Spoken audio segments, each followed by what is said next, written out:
इसको सॉल्व करने के लिए सबसे पहले हम लोग फिगर बनाएंगे। तो एक अवतल दर्पण का फिगर ड्रॉ कर लेते हैं। ये हमारा एक अवतल दर्पण हो गया। मुख्य अक्ष वक्रता केंद्र C, फोकस पोल। अब दर्पण के सामने कोई हम लोग वस्तु रख देते हैं और इस वस्तु का AB, ये वस्तु, इसका नाम वस्तु का AB रख दिए। अब पिछली वीडियो में आप लोगों को बताए थे कि फिगर ड्रॉ करने के लिए 3 नियम की आवश्यकता होती है। तो 3 नियम वो क्या थे कि मुख्य अक्ष के समांतर चलने वाली किरणें परावर्तन के पश्चात फोकस से होकर जाती है और सेकंड कहाँ से बताया था, वक्रता केंद्र से होकर जाती है। तो इसके समांतर अगर हम लोग यहाँ से रेखा खींचें तो ये रेखा एक जाएगी मुख्य फोकस से और एक वक्रता केंद्र से। क्लियर। अब दोनों परावर्तन वाली किरणें जहाँ काटती हैं, प्रतिच्छेद करती हैं, वहीं पर हमारा इमेज बन जाता है वस्तु का प्रतिबिंब इमेज। तो यहाँ पे हमारा इमेज तैयार हो जाएगा और इसका नाम दे देते हैं A' B'। अब यहाँ से लंब गिरा लेते हैं और इसका नाम कुछ रख देते हैं MN। तो फिगर हमारा बन के तैयार। अब हम लोग जैसे पिछली वीडियो में क्या किए थे कि 2 त्रिभुज के लेकर के समरूप किए थे, इसमें भी 2 त्रिभुजों को लेकर के हम लोगों को समरूप करना है। तो समरूप करने के लिए आप लोगों को बताए थे किसी 2 त्रिभुज को समरूप करना है तो एक त्रिभुज का 2 कोण दूसरे त्रिभुज के दोनों कोण अगर बराबर कर दे तो दोनों त्रिभुज समरूप हो जाता है। तो चलिए समरूप करते हैं। यहाँ लिखते हैं समकोण त्रिभुज। एक त्रिभुज ले लेते हैं ABC, पूरा बड़ा वाला ABC व त्रिभुज A', B', में।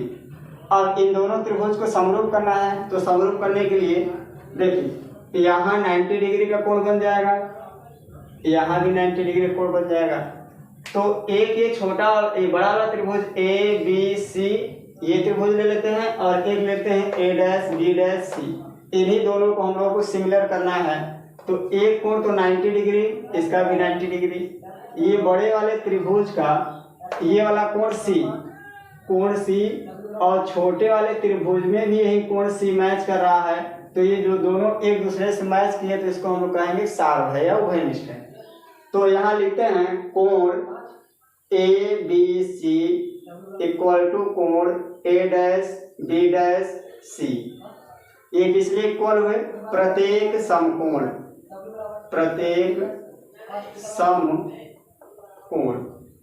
हो गया। अब इस वाले एंगल को लिखना है तो BCA, कोण BCA इक्वल टू कोण B'CA',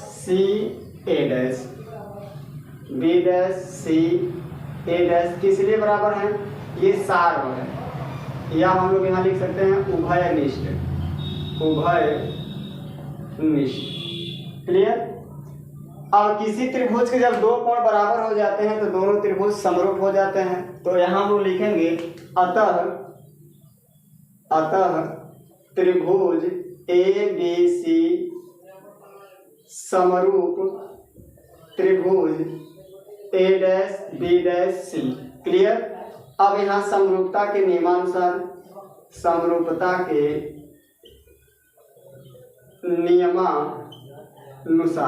तो समरूप त्रिभुज का नियम क्या कहता है? अगर 2 त्रिभुज समरूप होते हैं तो इनकी भुजाएं समानुपातिक होती हैं। समानुपातिक कैसे दर्शाएंगे?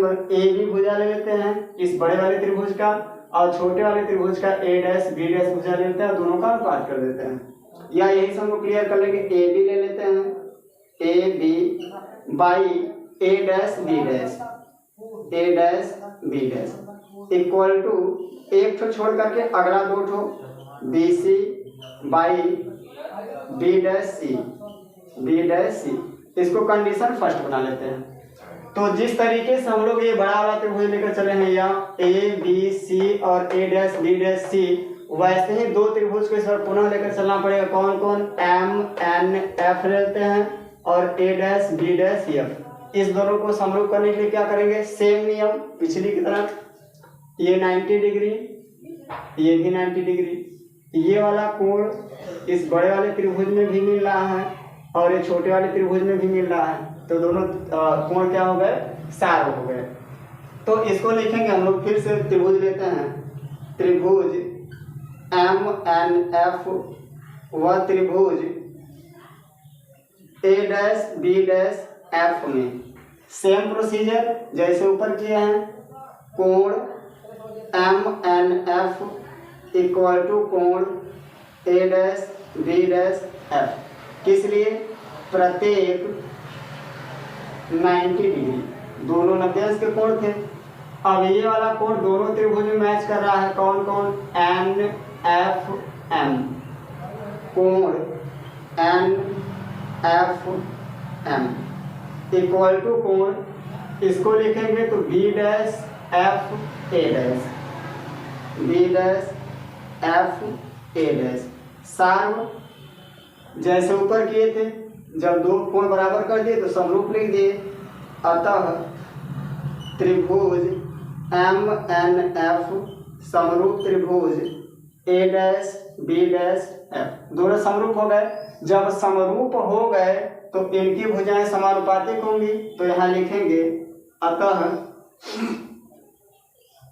समरूप त्रिभुज के नियमानुसार।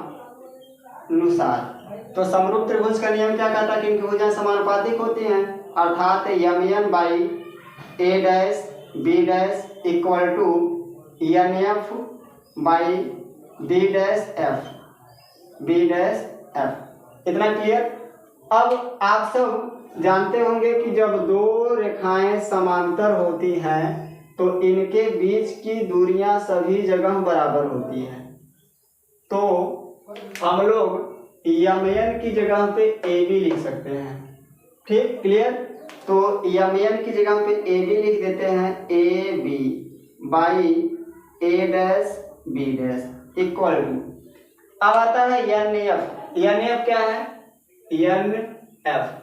जब ये वाली किरण इस पे, इसका द्वारक, दर्पण का द्वारक जब छोटा करेंगे तो ये वाली किरण इस पे संपाती हो जाएगी, तो एन एफ हमारा मिल करके पी एफ हो जाएगा। तो एन एफ की जगह क्या लिखेंगे? P F. तो एन एफ की जगह पे पी एफ लिख दिए बाई बी डैश एफ। इसको कंडीशन अगर सेकेंड बना लिया जाए तो सेकेंड कंडीशन, फर्स्ट कंडीशन और सेकेंड कंडीशन को देखा जाए तो इसका LHS जो पार्ट है ये बराबर है, तो RHS पार्ट आपस में बराबर हो जाते हैं। तो यहाँ दर्शा देंगे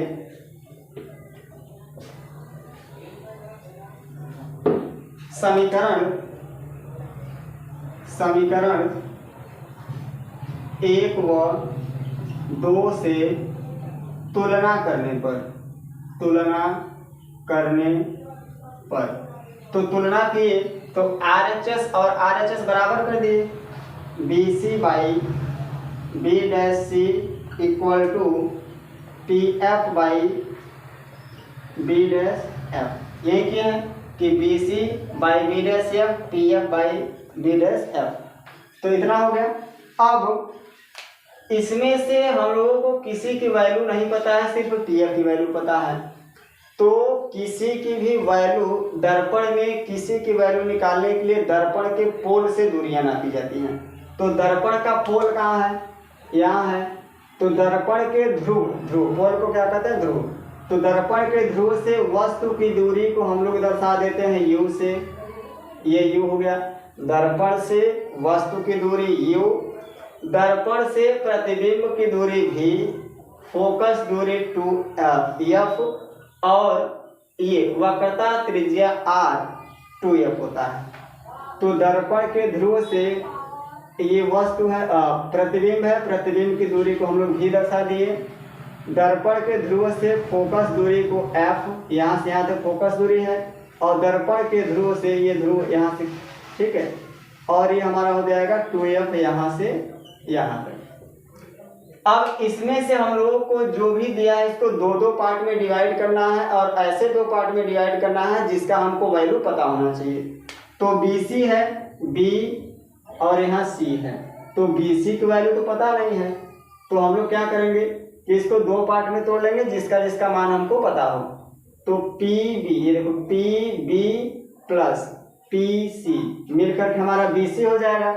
तो यहाँ लिखते हैं PB प्लस PC बाई, अब B डैश C, इसकी वैल्यू तो नहीं पता है तो पूरा लेते हैं PC में से हम लोग लेस कर देते हैं किसको, PB डैश को, PB dash equal to PF की वैल्यू पता है PF हमारा कितना है F है, तो PF को H2 छोड़ देते हैं, B डैश F क्या है B डैश F, इसकी वैल्यू नहीं पता है तो यहाँ से PF पूरा ले लेते हैं, इसमें से PB डैश घटा देंगे तो हमारा B डैश F बच जाएगा। तो PF माइनस क्या था B डैश F, तो PF माइनस PB डैश।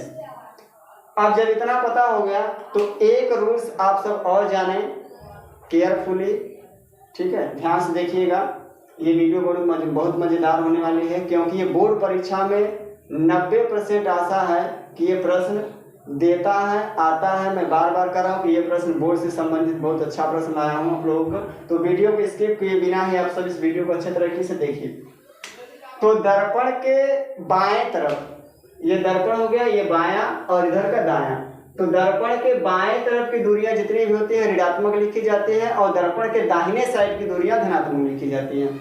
तो इन सब की वैल्यू जब हम लिखेंगे तो जो बाएं साइड है उसको माइनस में लिखेंगे और दाहिने साइड वाले को प्लस में लिखेंगे। तो PB अभी दिखाएं क्या है, U है, तो ये दर्पण के बाएं साइड है तो हम लोग लिखेंगे माइनस U प्लस PC को ही बताया है 2F, तो यहाँ दर्पण के दाहिने साइड है तो इसको हम लोग लिखेंगे पॉजिटिव पॉइंट में, तो 2F बाई PC वही 2F minus PB dash V, तो यहाँ इसको हम लोग लिख दिए क्या V, माइनस में लिखेंगे प्लस में क्योंकि दाहिने साइड है, इक्वल टू PF क्या है फोकस F है, दाहिने साइड है पॉजिटिव लिखेंगे, PF फिर पॉजिटिव में माइनस PB डैश V है, V लिख दिए। अब तिरछे मल्टीप्लाई कर देते हैं, तो एक ठो उठाते हैं, पहले इसमें गुणा करते हैं फिर इसमें गुणा करते हैं, चिन्ह सही है, प्लस और माइनस का गुणा माइनस FU प्लस और प्लस का गुणा प्लस 2F स्क्वायर। अब इसका नंबर आ गया चिन्ह सहित, माइनस और माइनस का गुणा प्लस UV प्लस और माइनस का गुणा minus 2FV clear, equal to अब इसका 2F square plus minus FV। अब 2F स्क्वायर दोनों साइड है समान चिन्ह समान संख्या है जिसको हम लोग निरसन नियम से काट देंगे या तो पक्षांतर कर घटा देंगे तो 0 हो जाएगा। अब 2F को उस साइड ट्रांसफर कर देते हैं तो इधर हमारा बचा कितना, FU plus UV equal to 2FV minus FV, minus का पहले से ऑलरेडी है वहाँ पर, तो minus FU plus UV equal to 2 ठो FV है, एक ठो लेस कर देंगे घटा देंगे तो एक ठो बचेगा FV। अब क्या काम करते हैं कि दोनों साइड UVF से भाग कर देते हैं, तो यहाँ लिखेंगे दोनों पक्षों में UVF से भाग करने पर क्लियर। तो इसमें हम लोग UVF से भाग देते हैं, FU by UVF plus UV by UVF equal to FV by UVF clear.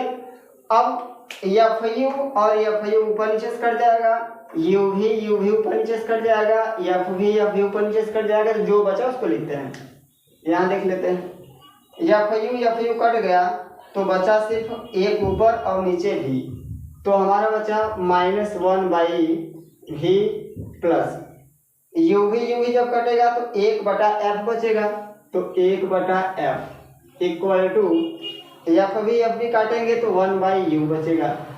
अब क्या करते हैं कि इसको पक्षांतर कर देते हैं उस साइड, तो हमारे पास बचा 1/f equal to 1/u plus 1/v। तो ये आपका सूत्र निकल के आ गया 1/f equal to 1/u plus 1/v। तो आशा करता हूँ कि आप लोगों को वीडियो बहुत अच्छी तरीके से समझ में आया होगा।